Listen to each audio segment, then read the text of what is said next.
সমস্যাটা কি আপনাদের? সমস্যাটা স্যার আমরা এই ব্রিজের লেগা, এই ব্রিজটা যে ভাঙছে এখন আমরা বাচ্চা কাছে স্কুলও যাইতে পারে না। তারপরে কোনো রুগী টুগী হইলে যে আমরা লইয়া যাবো, কারণ আমরা রুগী বাড়িতে মরতে আমরা টাকা পয়সা থাকলো আমরা রুগী চিকিৎসা করতে পারতাম, কারণ এই ব্রিজ ভাঙা আমরা যাবো কেমনে? কেন পঞ্চায়েতে ব্রিজ করে দিচ্ছে না?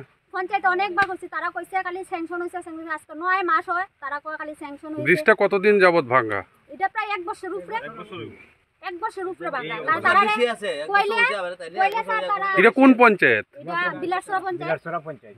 এটা কি বিজেপি পরিচালিত পঞ্চায়েত?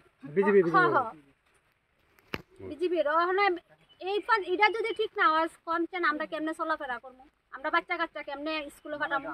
একটা বাচ্চারা কি আমরা এমন ভাবে ছেড়ে দিতে পারবো ব্রিজের তলে? সেদিন আমার নাতিন পড়ে গেছে ব্রিজের নিচে, তখন কি এটা কি পঞ্চায়েত দায়ী?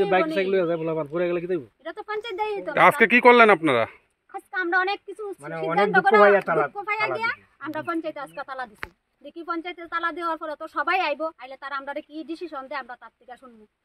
কোনো আশ্বাস পেলেন কি? না, এখনো তো তারা আমরা লোক কোনো কিছু কইছে না।